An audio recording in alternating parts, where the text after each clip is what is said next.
Olá pessoal, estamos aqui nas dependências da Malt Store para gravar o primeiro piloto do Foot Beer, o programa que junta cerveja e futebol. Ao meu lado tem o João Hernandes representando a torcida gremista, a cerveja Avalanche, que é da autoria dele. Aqui no meu outro lado, à minha esquerda, está o Guinter Manfroy, sommelier de cerveja da Malt Store, representando a torcida colorada. A gente agradece a todos que estão vendo esse projeto e que vão nos acompanhar. Esse primeiro programa é gravado. A partir de segunda-feira a gente vai começar a transmitir ao vivo aqui na Malt Store, a partir das 9h30, debatendo novidades, o que aconteceu na rodada, enfim, falando de futebol e, lógico, cerveja. Então, vamos começar com o primeiro assunto na noite. Né? Vamos começar com o brinde? Vamos lá, vamos lá. Do programa. Vida longa. Eu escolhi uma cerveja vermelha já. Pois é. Detalhe, já começa. O Guinter é o nosso curador de cervejas. Porque azul não tem nenhuma cerveja.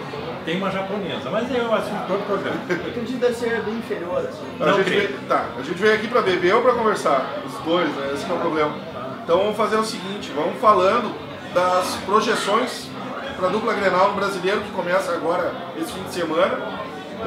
Vamos começar com o Guinter. Né? O que tu acha do...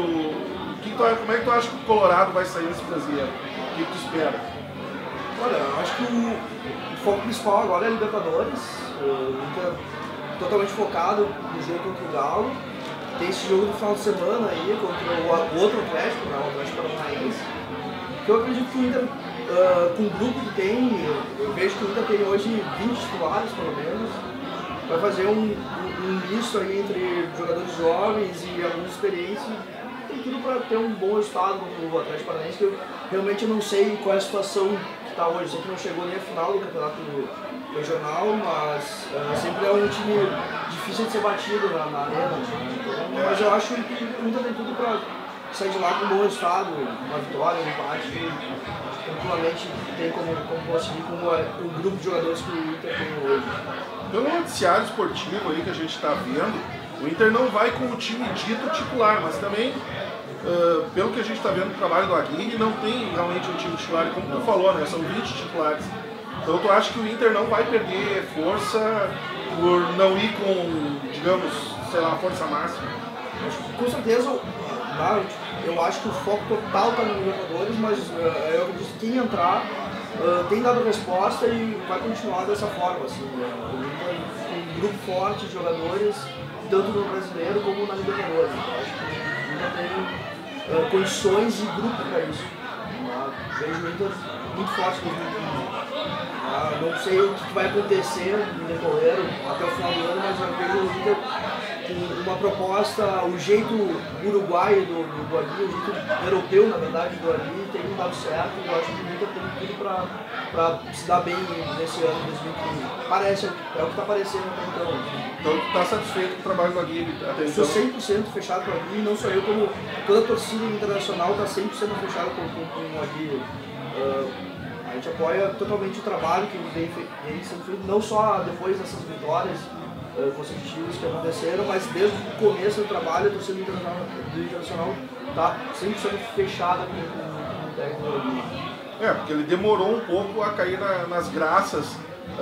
Tu está falando que a torcida desde o início, mas, por exemplo, a imprensa e até alguns da diretoria já eram contra ele, né? Então na torcida não tinha essa... Eu não considero muito o que, em geral, a imprensa fala, mas minha vivência de Beira-Rio, eu sou bastante frequentador e conheço bastante gente da torcida popular e a torcida sempre foi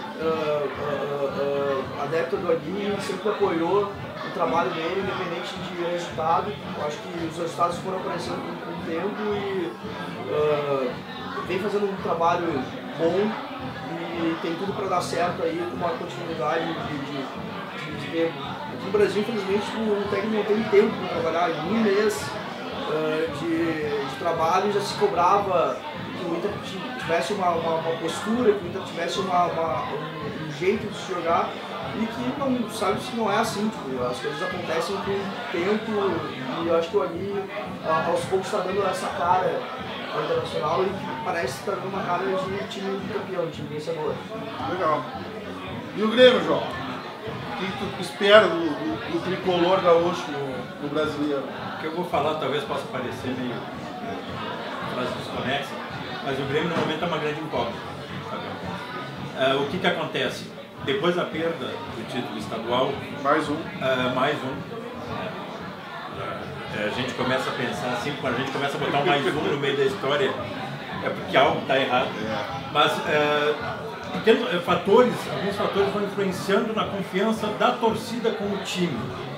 O Cebolla saiu, né? A gente vai tratar depois, acho que é interessante. Muita gente questiona o trabalho do Filipão.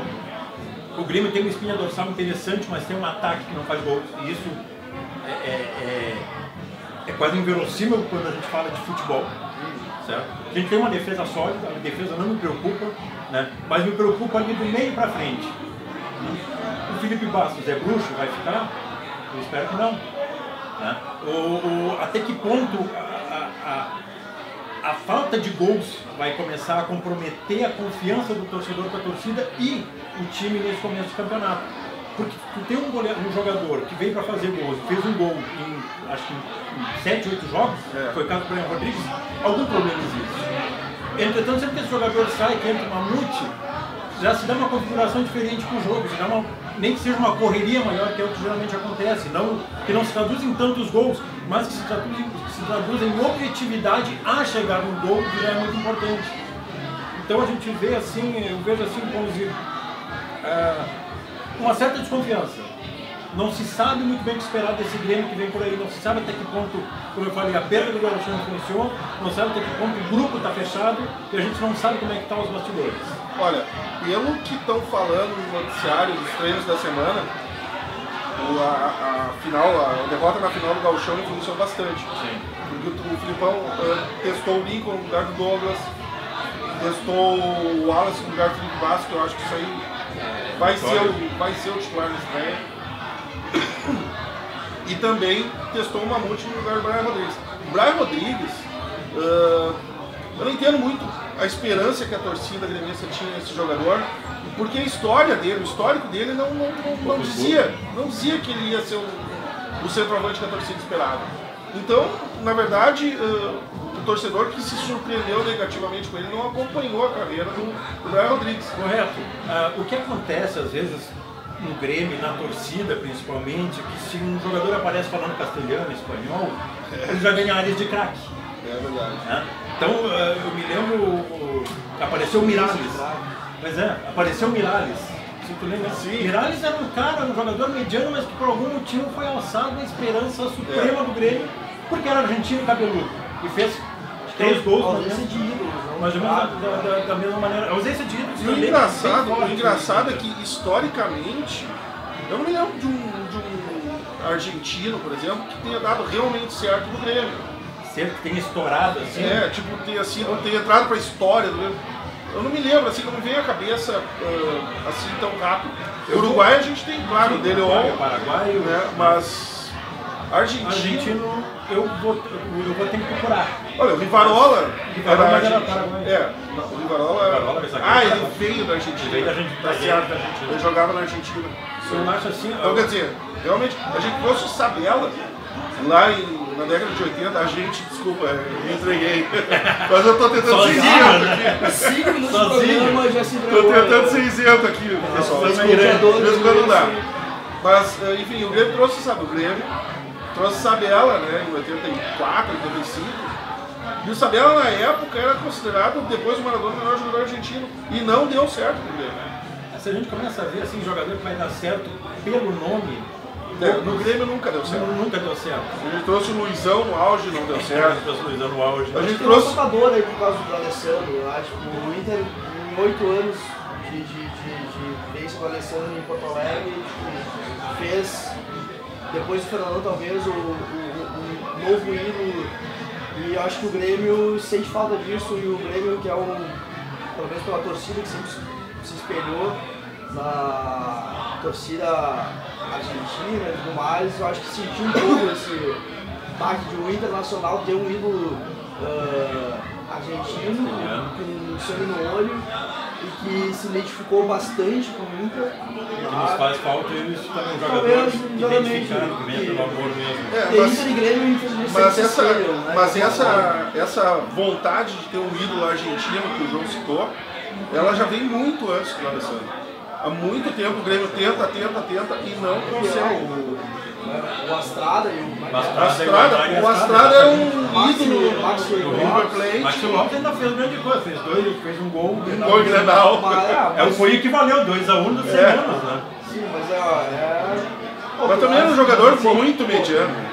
Tipo, na comparação, por exemplo, com o Barcos, o Maxi Lopes fica muito abaixo, ao meu ver. Assim. É complicado. Eu confesso, assim, ó, que eu gostava do Barcos. Eu também gostava. Eu acho que o Barcos faz muita falta no time dele. Claro que faz. Ano passado, o Grêmio sofria com essa falta de gols, mas era o Barcos sozinho no ataque, sem criação nenhuma.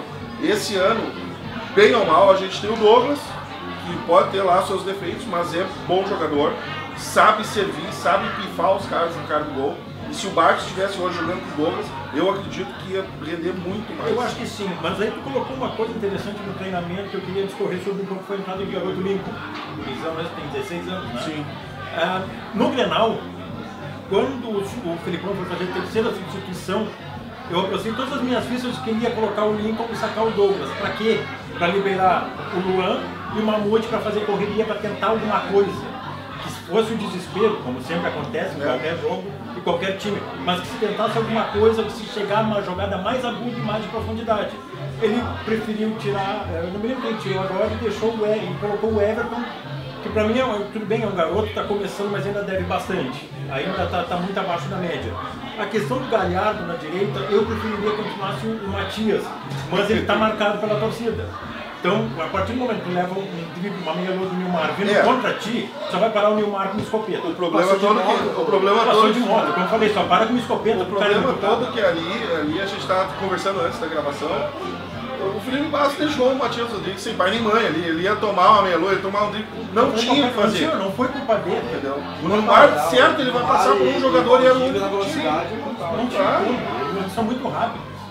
Tanto é que no replay, quando o Matias Rodrigues consegue se virar para a direção e botar a mão na cintura, o Nilmar já está passando para o Valdívia fazer o gol.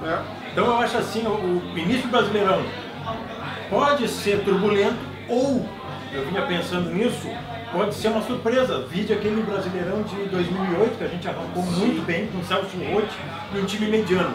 A partir do momento que a gente tem um Filipão e alguns jogadores que podem vir a dar uma resposta mais concreta, talvez o nosso início não seja tão ruim quanto muitos projetos. Quem sabe traz o Celso de volta aí. Deixa ele estar. Pode pegar pro Inter, na hora. Não, a gente tá bem servido, eu acho. Eu acho que nesse ponto eu acho que o Grêmio, a esperança do Grêmio, qualquer esperança que tenha no brasileiro, começa com o Filipão. Começa a paz e termina nesse momento. Porque querendo ou não, ele é um grande treinador. Não é só uma questão de gremismo, de tudo que ele já fez na história do Grêmio, mas ele é um grande treinador. Com certeza. Ano passado o Grêmio estava muito mal no brasileiro, ele pegou o Grêmio e a pau e corda. Ele estabilizou, não conseguiu botar lá em cima, que era a vaga para a Libertadores que nós queríamos, mas ele estabilizou. Ele deu uma cara ao time. Agora tem alguns problemas pontuais que um time que para fazer uma readequação financeira vai sofrer isso daí. Se o Grêmio se propôs a não gastar nas contratações ou ter um teto salarial, a gente não pode sonhar com o Messi. A gente vai ter que sonhar com jogadores que estão particularmente, eu acho que vale o sacrifício. Eu também acho. Eu acho que vale o sacrifício porque a realidade do futebol está surreal. Sim, um jogador mediano qualquer hoje ganha 50 lá no Inter, por exemplo, o Anderson está lá ganhando, sei lá, 500 mil reais, sem dar a resposta, não está sendo relacionado, entendeu? O Grêmio até há pouco tempo atrás estava pagando 500 mil reais pro Kleber. Que ele quer na justiça contra o Grêmio. Ele entrou e está pedindo 30 milhões. 30 milhões. Danos morais.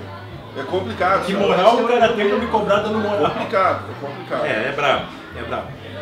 Mas assim, o Grêmio, vou ser chato e vou repetir mais uma vez, é uma incógnita.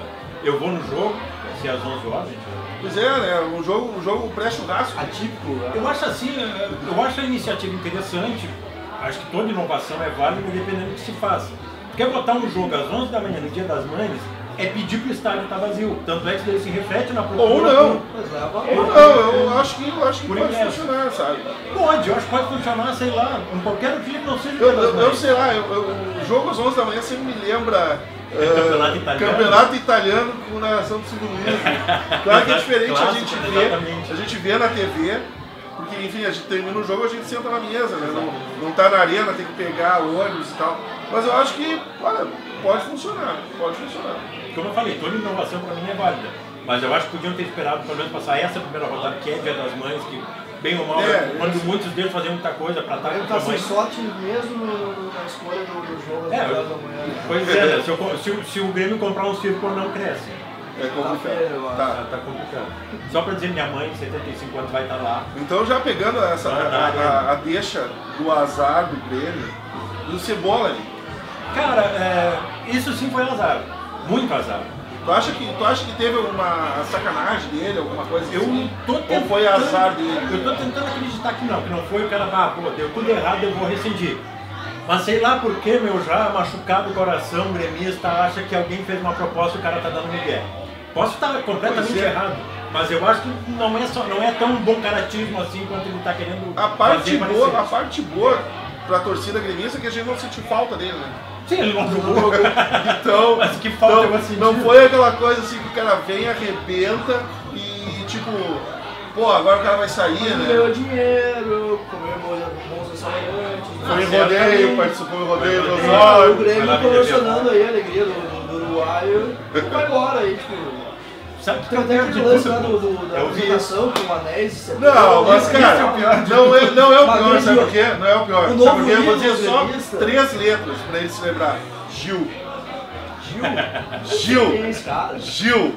Ficou, sei lá, 5, 6 anos aqui mamando na teta do Mas Wilson. outros tantos, cara. Não adianta, é que assim, ó, quando tem sem vergonha, tem sem vergonha em tudo que é lugar, né? Inclusive no futebol, acho que até tem bastante. Então, Acho que bastante, mas eu também concordo com o João, acho que não é o caso. Eu acho que o cara teve muito azar de se lesionar muscular, assim, teve 3 lesões musculares.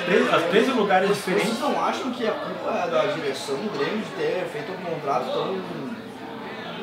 O contrato dele acabaria agora, né? É que ele vem por reempréstimo. Ele vem por reempréstimo, não foi a direção que escolheu. O risco gigante de se machucar e não jogar, ou de não dar certo, pagar salário É aquela velha história, né? Aí é isso, fazer um contrato de 4 meses é ruim, ou fazer um contrato de 5 anos é ruim. Por exemplo, o Inter agora está com a política de fazer contratos que terminem na gestão do presidente Vitório Pinto. E eu acho isso de uma responsabilidade bem bacana, uma iniciativa muito boa. Hoje eu soube que os gremistas sonharam, chegaram a ter a possibilidade de uma brincadeira que o Alex fez no Grenal. Tem o Alex, né, que é um grande ídolo do Colorado, mas ele renovou até 2017, então... Uma má notícia para a torcida gremista. Eu, por exemplo, sou muito fã do Alex. Então, eu também, mas ele só mostra quanto eu gostaria de ser gremista. Desde a primeira passagem dele no Internacional, eu achei um jogador muito inteligente e de boa índole e que agrega, assim, além de o Alex certamente ou vai ser comentarista, um grande comentarista, apesar da voz. Mas eu acho que ele tem tudo para ser um grande técnico, porque ele tem uma inteligência acima da média. Tem uma visão do jogo que às vezes surpreende, até em momentos difíceis assim, ele consegue ter um sangue frio e ver o jogo aonde foi os erros, aonde foi os acertos. É um jogador experiente, né? Eu confio bastante no Alex. Assim. É um baita jogador, não dá pra negar. Vou dizer, gostaria de ter ele no Grêmio, com certeza. Com certeza. Agora isso só mostra o que todo mundo já sabe, todo mundo na verdade quer ir pro Grêmio. E o que bom, ele tem ídolos eternos. A direção do Grêmio... No momento, sim. No momento, não, temos o Groi, tá na seleção. O Alisson vai convocar? Não, mas... Não, o Groi é um grande goleiro. Acho que ele merece. É o nosso... Aliás, nós temos uma escola de idolatrar o goleiro. Acho que no Grenal, na Arena, ele salvou o Grêmio, No segundo tempo, certamente. Mas a direção do Grêmio está prometendo reforços, né? O que tu acha que vem, que pode vir, o que precisaria vir? Sabe que tem uma coisa, quando fala em reforço, eu começo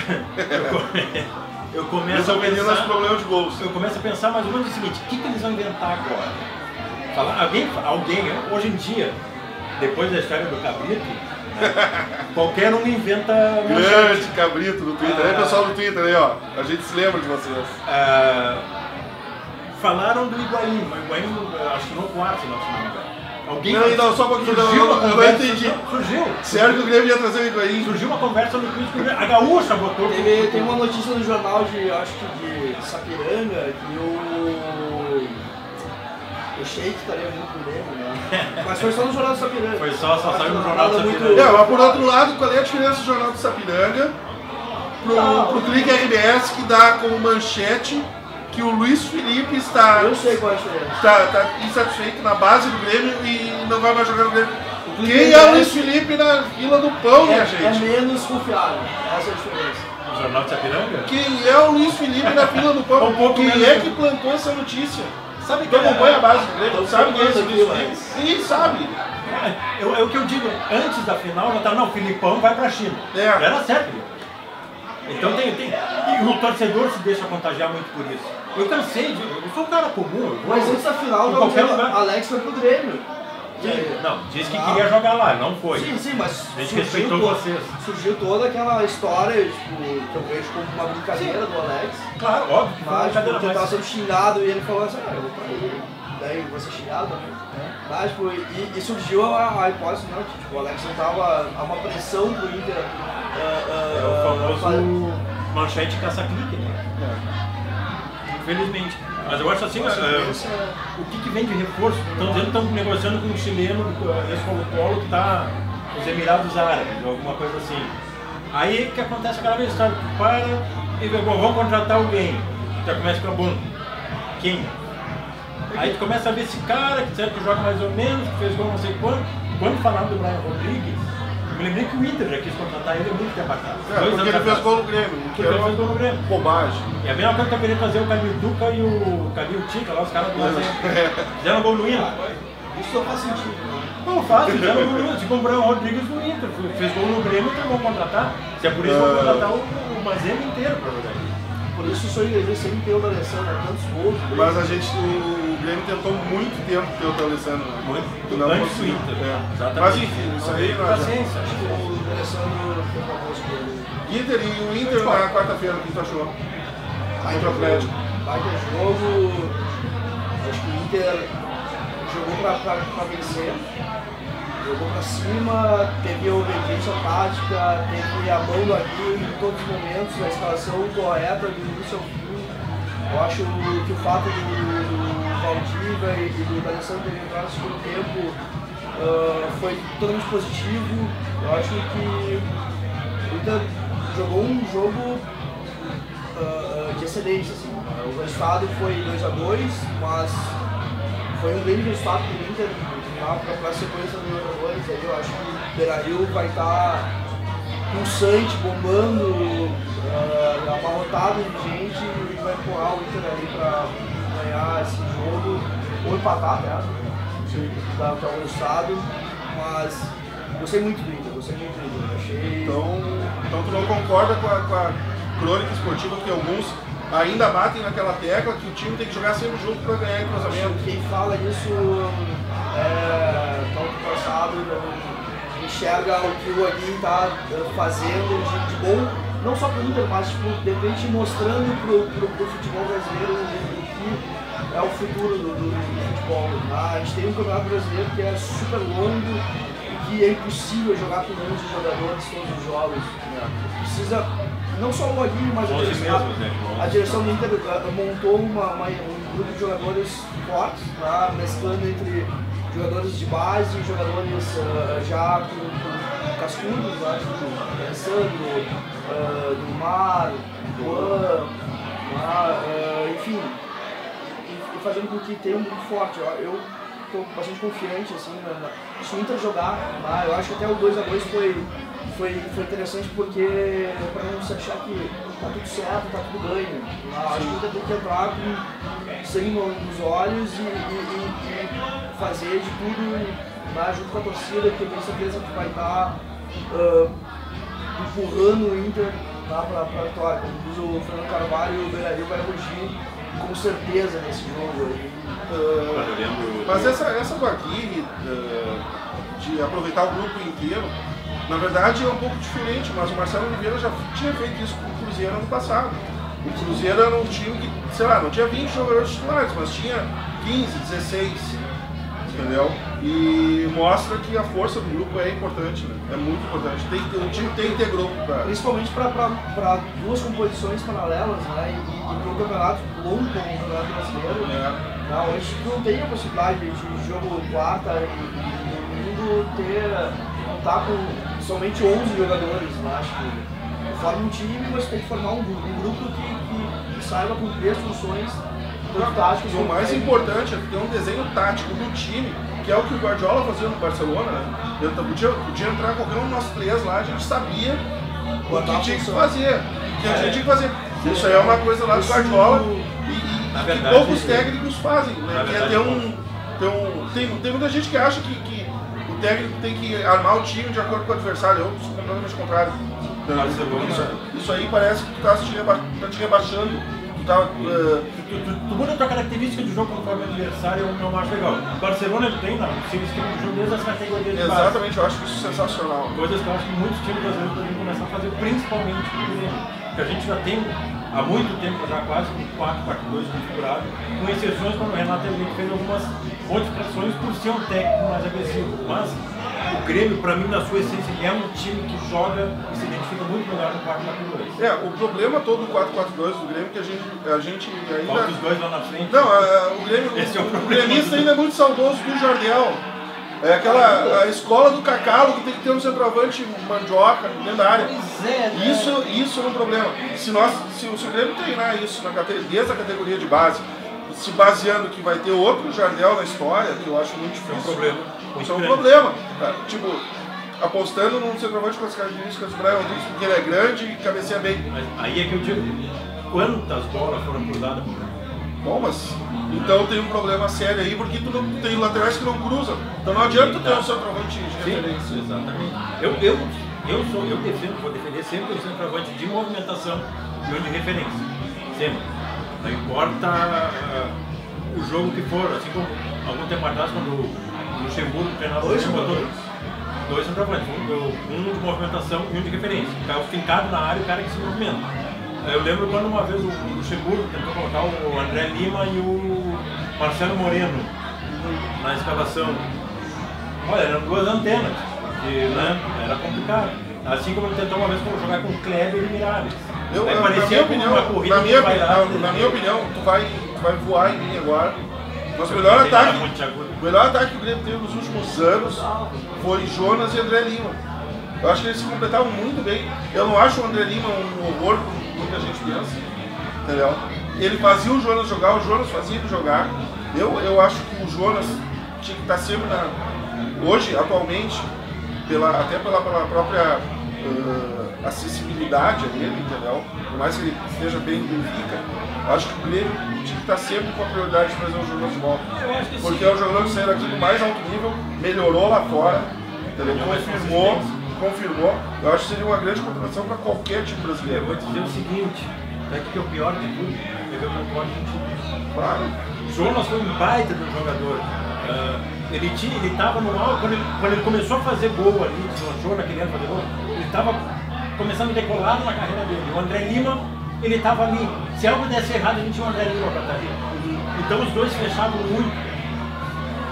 O problema foi quando a gente tentou o André Lima com o Miralles, Kleber. Não, foi uma combinação que deu muito certo. Mas aquela combinação deu liga. Foi muito, tanto é que o Grêmio teve com o Renato, se não me engano, uma arrancada, ele estava lá embaixo, conseguiu se reerguer, saiu quase da zona de rebaixamento quando foi parar na Libertadores.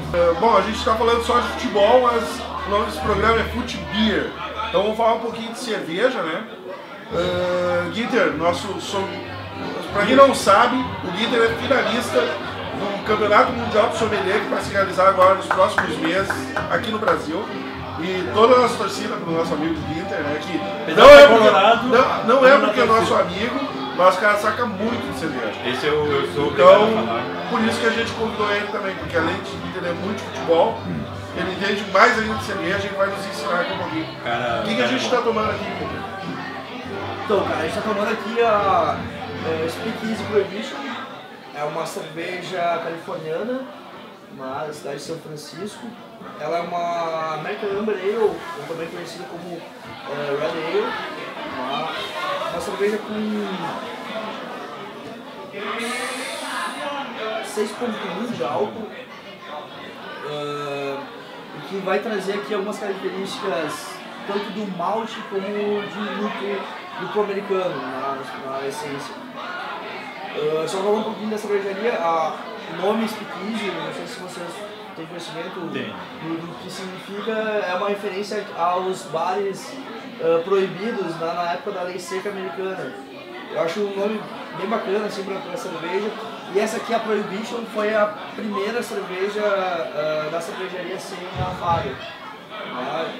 Eu acho que essa cerveja pro dia de hoje, a gente tem já em Porto Alegre um pouquinho de frio, combina muito bem, ela vai até melhor que uma própria India Pale Ale, que geralmente é um pouco mais refrescante, e ela traz essas características aí de um pouquinho de caramelo no malte, combinando aí, quebrando um pouco do amargor do lúpulo. Também tem algo cítrico aqui. Ela não é tão agressiva quanto uma IPA, né? Tem um pouco mais de cor. Tem mais cor, por isso que eu ia dizer. E tem uma presença bem maior de malte. É legal. Agora a simplicidade, aquela de lúpulo americano, está muito presente. Está bem presente. São 3 lúpulos na composição dela, não recordo exatamente quais são. Acho que é o Centennial, e tem 4, o terceiro eu não lembro. É interessante também notar que o desenho do rótulo dela faz uma alusão aos anos 20, né, na época da lei seca dos Estados Unidos. É uma arte bem retrô, bem bacana. Acho muito bacana esse lance do olhinho ali, que é a marca registrada da cervejaria. E todas as cervejas da cervejaria que chegam aqui no Brasil chegam em ótimas condições e são bem interessantes de degustar. Legal, uma bela escolha, e sempre lembrando que as cervejas degustadas no Foot Beer são fornecidas pelo nosso apoiador, Malt Store, que nos dá um estúdio, nos dá o passe do Inter e as cervejas que a gente está degustando. E você encontra a Prohibition Ale, a Speakeasy, na Malt Store da Pátio Chagas e da Amélia Teres. Eu queria só perguntar para o João e para o Fábio se eles acham que a Prohibition combina bem com a média de cebola na Olha, meu camarada. Uma combinação, eu acho. Além de combinar bem com carne, alguns queijos, eu acho que com a cebola não pega bem assim. Pois é, cebola. Durma com barulho desses, né? Cebola é uma coisa interessante, né? Quando chegou muito Colorado chorou, agora tá fazendo muitos rirem. Eu procurei trazer uma cerveja não muito amarga, porque eu sei que no momento de. Amargo não é bem o nosso apelido, né? Então eu trouxe algo meio termo, assim, entre choro pra dar uma. Até porque amargo, os gremistas sabem quem é que é. Ou quem são, no caso. Enfim, antes que comece a popular brigar com a geral aqui, eu vou propor aqui para os meus colegas de bancada, quem vocês acham que é o troféu copo cheio da semana? Olha, saindo um pouco do Brasil, puxando lá para o espetáculo que o Messi deu, não tem como você não ser ele. Eu vi Maradona jogar, era muito pequeno. Eu acho que o Messi está, não vou dizer que está um degrau abaixo, ele está quase no mesmo degrau que o Maradona, porque ele ainda tem muito tempo de carreira pela frente. É um jogador que eu acredito que ele vai ainda trazer uma Copa do Mundo para a Argentina, que é o que muitos dizem que não se pode comparar ele a Maradona por causa disso, por causa de uma Copa de um Mundial, que o Maradona em 86 conquistou praticamente sozinho. Eu acho ainda que o Messi vai conseguir trazer um Mundial para a Argentina, por menos que os brasileiros que estão me ouvindo ou nos vendo vão gostar. E acho que aí sim ele pode ser considerado o segundo melhor jogador do mundo, porque o primeiro não tem como dizer que não é o Pelé. Copo cheio, Messi. Copo cheio pro técnico Gil aí, que eu acho que vem acertando bastante. E mesmo com a imprensa totalmente desfavorável, vem fazendo um bom trabalho na frente internacional e tem se mantido, eu acho, algo diferente, que talvez aqui no Brasil, pelo menos, a gente não conhecia ainda o método de trabalho do uruguaio aí, que está mandando muito bem. Eu acho engraçado que até 2 rodadas atrás, naquela disputa de pênalti, já tinha ninguém dizendo que não, esse cara não presta, esse cara tem que ir embora. Mas quando eu passava longe de mim esse cara. Não, eu acredito que não tem toda dúvida, torcida tem um corneteiro. A torcida é nacional. E eu, a social do Inter, é bastante corneteira, eu sou muito bom. E a social do Grêmio aqui. E a social do Grêmio. Então, eu acho, até inclusive aquele lance do Fabrício, ele aconteceu na parte da torcida onde é a área VIP do Internacional. Eu acho que aquela parcela de pessoas que estavam xingando o Fabrício não eram realmente a torcida que apoia o clube e que está presente em todos os jogos. Não que o Fabrício não tenha errado, ele errou demais de ter jogado a camisa do Internacional no chão, isso jamais ia ser perdoado. Eu acho que ele exagerou, mas a torcida também pegou muito no pé dele em alguns momentos que não deveria pegar. Eu acho que dentro de campo é apoio condicional os 90 minutos depois do jogo se cobra. Então. Bom, o meu voto, copo cheio, seria um voto piedoso no Boateng por tomar aquele drible e cair daquela maneira. O zagueiro da magnitude do Boateng ser piada mundial, fiquei até com pena. Mas então, não tem como não dar o copo cheio pro Messi, que eu acho engraçado que ainda tem gente que questiona o Messi e que ainda tenta comparar ele com o Cristiano Ronaldo.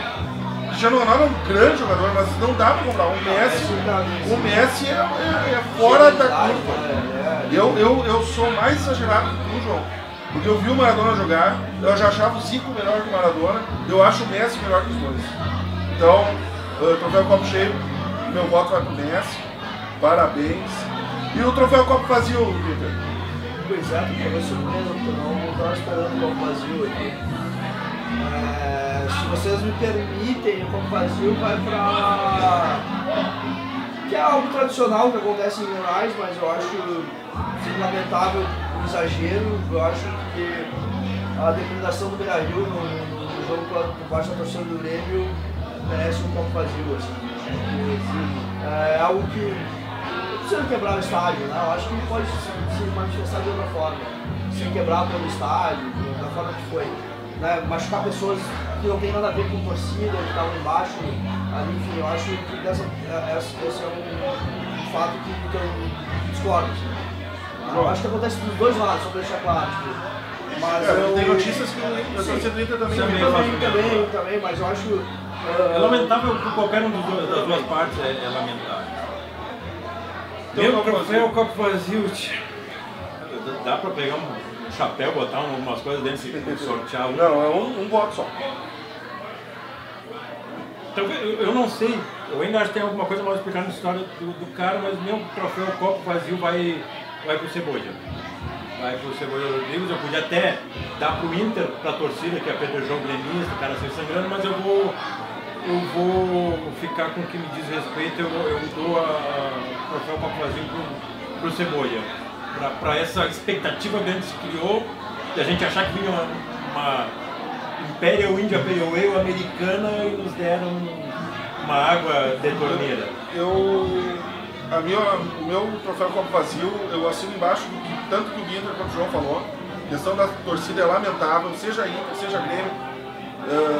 No momento que a gente está dando um exemplo para o mundo com a questão da torcida mista, ainda acontecer esse tipo de coisa é lamentável. Entendeu? A questão do Cebola também é triste para a torcida gremista. Mas o meu troféu copo vazio vai ser para o senhor Felipe Bastos, que jogou fora todo um trabalho. Esse é um dos que ia estar o nome no chapéu. Jogou fora todo um trabalho. É um cara que eu não sei quem é que disse pra ele que ele é batedor de falta. E aí, por ironia do destino, a falta mais perto do gol que ele bateu na carreira dele foi na trave, armou o contra-ataque e ele mesmo ajudou a armar no Grenal. Se não fosse ele, o Grenal seria empate, 1-1, e o Grêmio seria campeão. Ou seja, Felipe Bastos, por enquanto tá cheio, mas quando tiver vazio, pode ficar com o meu copo. E com essa, né, a gente dá por encerrado o nosso primeiro Futebol. Segunda-feira ao vivo. Segunda-feira ao vivo, lembrando os espectadores que segunda-feira ao vivo. Siga-nos no Twitter, @FootBeer. Temos a nossa fanpage no Facebook também, programa FootBeer. Né? Agradecemos a Malt Store por nos receber aqui, pelo apoio todo dado. Agradecemos ao Cristiano, nosso diretor, câmera, técnico de áudio, fotógrafo, viking e tudo mais.